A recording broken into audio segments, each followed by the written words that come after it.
नमस्कार। प्रस्तुत है आज का चिंतन। आज का व्यक्ति समस्याओं के जाल में दिन दिन जकड़ता चला जा रहा है। क्या धनी, क्या निर्धन, क्या विद्वान, क्या अशिक्षित, क्या रुग्ण, क्या स्वस्थ, सभी स्तर के मनुष्य अपने को अभावग्रस्त और संकटग्रस्त स्थिति में पाते हैं। भूखे का पेट दर्द दूसरी तरह का और अतिभोगी का दूसरे ढंग का, पर कष्ट पीड़ित तो दोनों ही समान रूप से हैं।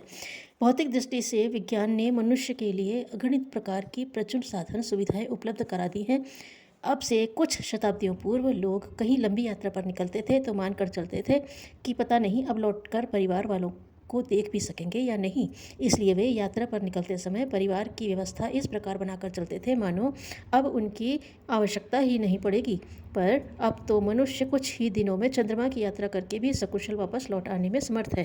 कहने का आशय यह है कि प्राचीन काल की तुलना में आज साधन सुविधाओं में आकाश पाताल जितना अंतर हो गया है। इसे कोई भी अस्वीकार नहीं कर सकता। साधनों के विकास और सुविधाओं के अंबार लग जाने पर यह होना चाहिए था कि मनुष्य सुखी रहता, लेकिन देखते हैं कि मनुष्य पहले की तुलना में और भी अधिक दुखी और संकटग्रस्त हो गया है। उसके चारों ओर समस्याओं का जाल जकड़ता चला जा रहा है। व्यक्तिगत एवं सामाजिक जीवन और संसार के सभी क्षेत्रों में समस्याएं ही समस्याएं बिखरी पड़ी हैं। विभिन्न वर्ग के, विभिन्न स्तर के व्यक्तियों की समस्याएं भिन्न भिन्न हो सकती हैं। वे एक दूसरे से किसी रूप में संबद्ध भी नहीं लगती, पर उनके मूल में यदि देखा जाए तो एक ही कारण प्रतीत होता है और वह है अनात्मवादी दृष्टिकोण। प्रकाश की अनुपस्थिति का नाम ही अंधकार है। जब प्रकाश बुझ जाता है तो अंधकार आ जाता है, और जब प्रकाश जलने लगता है तो अंधकार भाग जाता है। इन दिनों सघन सुविधाओं की दृष्टि से पर्याप्त प्रगति हुई है, पर जिस आधार पर सुख शांतिपूर्ण जीवन व्यतीत किया जा सकता है, उस दृष्टिकोण का अभाव ही समस्याओं का कारण बना हुआ है।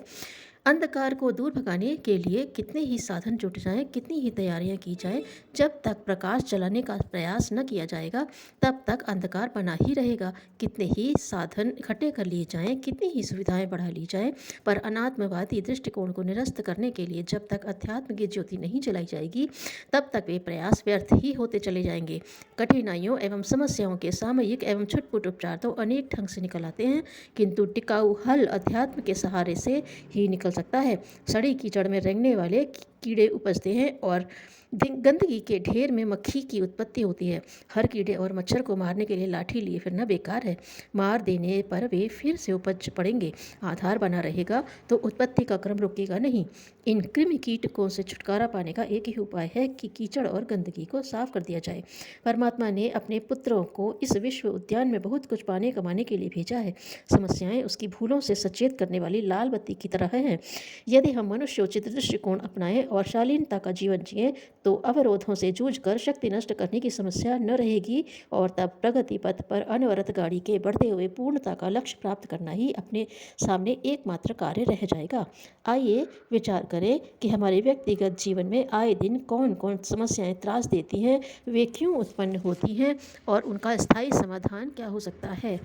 मनुष्य के व्यक्तिगत जीवन की सारी समस्याएं इन 5 वर्गों के अंतर्गत आती हैं। 1 शारीरिक, 2 मानसिक, 3 आर्थिक, 4 पारिवारिक, 5 आत्मिक। स्वास्थ्य समस्या। सर्वप्रथम समस्या स्वास्थ्य संकट है। हम में से अधिकांश की शारीरिक दुर्बलता घिरी रहती है और बीमारियों का दौर चढ़ा रहता है। विचारणीय है कि ऐसा क्यों होता है। सृष्टि में असंख्य प्राणी हैं, वे जन्मते मरते तो हैं, पर कोई बीमार नहीं पड़ता। मनुष्य और उसके शिकंजे में कसे हुए थोड़े से पालतू पशुओं को छोड़कर स्वच्छंद निर्वाह करने वाले जीव जंतुओं में से किसी को दुर्बलता या रुग्णता की व्यथा नहीं सहनी पड़ती। बुढ़ापे और मृत्यु से सामना तो सबको करना पड़ता है, पर जब तक जीना है तब तक समूचा प्राणी जगत निरोग ही जीता है। अरे एक अकेले मनुष्य पर दुर्बलता और रुग्णता की घटाएं छाई रहती हैं, पर अपवाद का कारण एक ही है, उसका आहार विहार संबंधी असंयम, प्रकृति के निर्देशों का धृष्टतापूर्वक उल्लंघन। जीभ का चटोरापन। स्वाद के नाम पर अभक्ष्य पदार्थों को समय कुसमय अनावश्यक मात्रा में उदरस्थ करते रहने से पेट की क्षमता नष्ट होती है और वह बेचारा अत्याचार पीड़ित दीन दुर्बल की तरह अपना काम निपटाने में असमर्थ हो जाता है। पेट की अपच 1000 बीमारियों उत्पन्न करती है, यह तथ्य सर्वविदित है। हकीम लुकमान सही कहते थे कि मनुष्य अपने असमय मरने और गढ़ने के लिए अपनी कब्र आप खोदता है। इंद्रिय असंयम से वह अपने शक्ति भंडार को होली की तरह जलाता है और बर्फ की तरह अपने पौरुष को फैलाकर समाप्त करता है।